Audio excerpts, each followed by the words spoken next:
दुनिया के सबसे पॉपुलर लीडर्स यानी वर्ल्ड्स मोस्ट पॉपुलर लीडर्स की लिस्ट में prime minister Narendra Modi first position पे आते हैं। जो आदमी आज से 50 साल पहले तक चाय बेचता हो, आज वही आदमी पिछले 24 साल से पावर में है।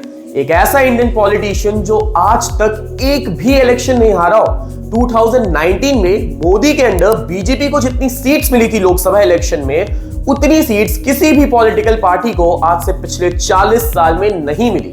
2002 में गोधरा कांड के बाद भी गुजरात की पब्लिक ने मोदी को अगले 12 साल तक क्यों नहीं हारने दिया।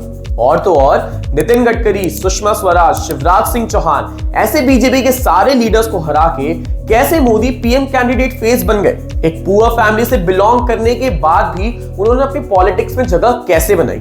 और तो और 2013 में बीजेपी ने लाल कृष्ण आडवाणी के अगेंस्ट जाकर भी मोदी को पीएम कैंडिडेट फेस क्यों बनाया, आइए जानते हैं इस वीडियो। तो कहानी की शुरुआत होती है 1970s में, जब मोदी महज 20 साल की उम्र में आरएसएस ज्वाइन करते हैं। अब ये बात तो आपको पता ही होगी कि मोदी की फैमिली इनकम और इकोनॉमिक कंडीशन उतनी अच्छी नहीं थी।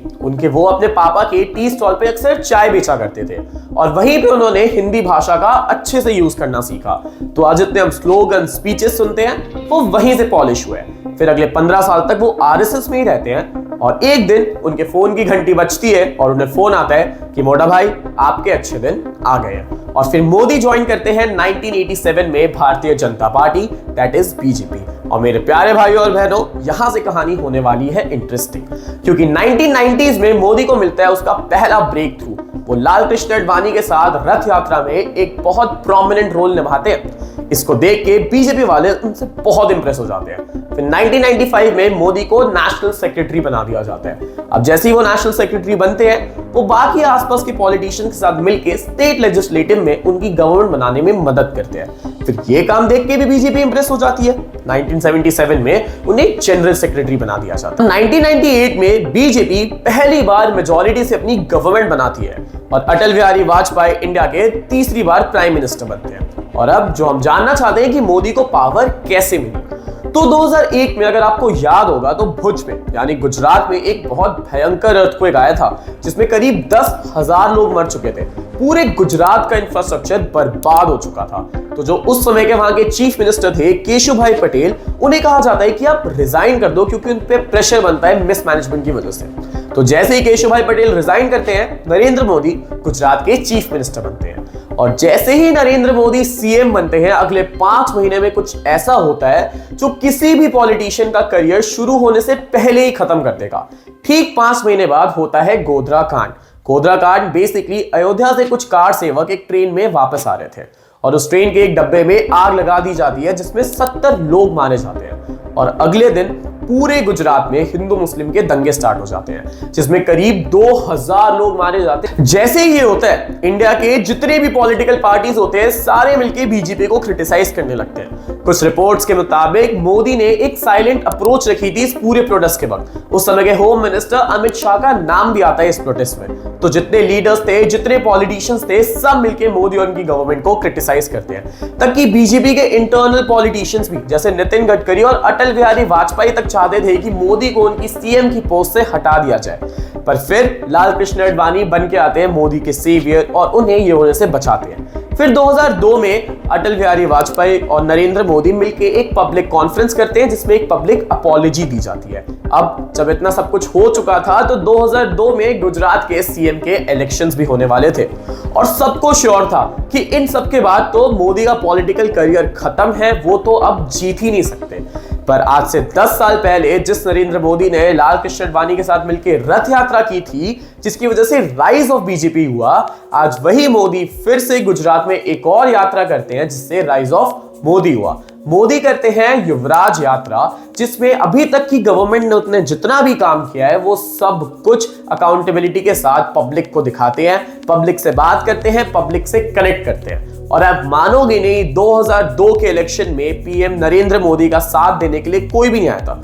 कोई भी बीजेपी का लीडर्स नहीं आया था बिकॉज ऑफ द प्रोटेस्ट। तो उन्होंने जितनी रैलीज थी सब खुद से की और 2002 के इलेक्शन में Modi and BJP won 127 seats out of 182 seats. और प्राइम मिनिस्टर नरेंद्र मोदी बनते हैं गुजरात के सीएम। और जैसे ही वो चीफ मिनिस्टर बनते हैं, उनको समझ आ गया था कि ये जो धब्बा लग चुका है हिंदू मुस्लिम वाला, इसको तो हटाना पड़ेगा।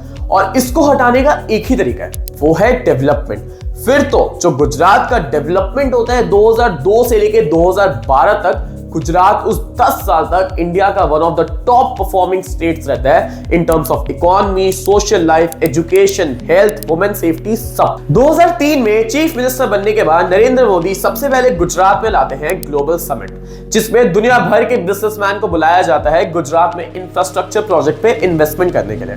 और ये फिर अगले हर 2 साल में कराया जाता है। और आप मानोगे नहीं, इन सब की वजह से पूरे $6 ट्रिलियन, जी हाँ, $6 ट्रिलियन का ऑन पेपर इन्वेस्टमेंट साइन हुआ था रियल एस्टेट्स के लिए पूरे गुजरात में। इसके साथ गुजरात मॉडल इंट्रोड्यूस किया जाता है, जिसमें सोशल सर्विसेज, एजुकेशनल, हेल्थ, इन सब पे ध्यान दिया जाता है। मेडिकल कॉलेज बनते हैं, हॉस्पिटल बनते हैं, जितने भी गवर्नमेंट की सर्विसेज होती है उन्हें ऑनलाइन शिफ्ट किया जाता है थ्रू इंटरनेट। इस समय गुजरात पूरे इंडिया में वुमेन सेफ्टी में नंबर 1 पे था, हेल्दीएस्ट बच्चों के मामले में नंबर 1 पे था, एम्प्लॉयमेंट के मामले में भी नंबर 1 पे था।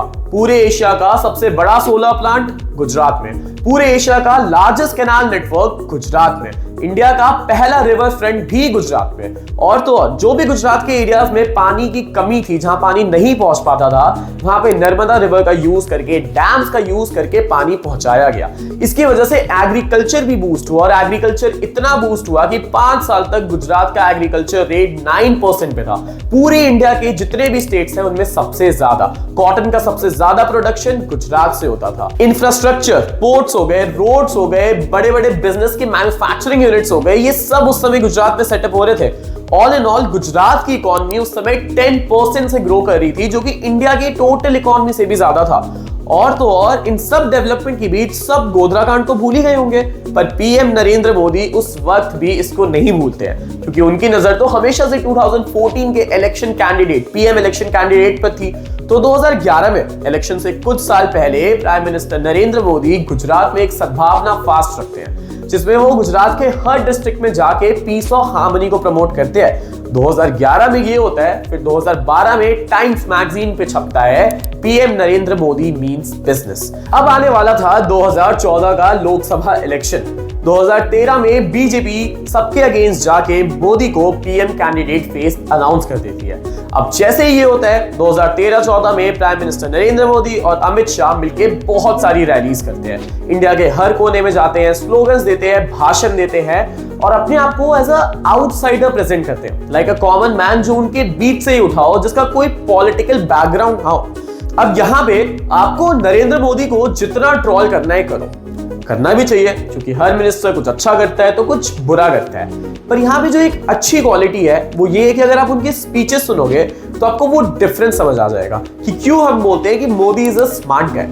जिस तरह से वो हिंदी लैंग्वेज का यूज करते हैं, जिस तरह से वो अपनी स्पीचेस को फ्रेम करते हैं, उसमें जो जो स्लोगन्स लाते हैं, जैसे अच्छे दिन आएंगे, मोदी है तो मुमकिन है, अब की बार मोदी सरकार, मैं भी चौकीदार, प्रधानमंत्री नहीं प्रधान सेवक, ऐसे लैंग्वेज का यूज करके, ऐसे स्पीचेस का यूज करके जो कनेक्ट बनता है ना पब्लिक से, ये कहने को तो बहुत छोटी छोटी बातें हैं, पर back of the mind voters की एक बहुत बड़ी चीज बन जाती है। उन्हें लगता है कि जो ये नेता खड़ा हुआ है ना, वो हमसे इमोशनली कनेक्ट कर पा रहा है, वो हमारी प्रॉब्लम सही में समझ पा रहा है। और ऐसा ही होता है 2014 के लोकसभा इलेक्शन में। 2014 के लोकसभा इलेक्शन में बीजेपी मेजॉरिटी के साथ जीतती है और अपनी सरकार बनाती है, और यहां से सीएम मोदी बनते हैं पीएम मोदी।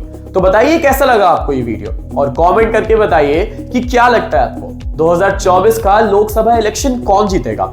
क्या इस बार भी तीसरी बार फिर से नरेंद्र मोदी प्राइम मिनिस्टर बनेंगे, या अब की बार एक नया फेस देखने के लिए मिलेगा। ऐसे ही इंटरेस्टिंग स्टोरीज के लिए जुड़े रहिए। Thank you very much.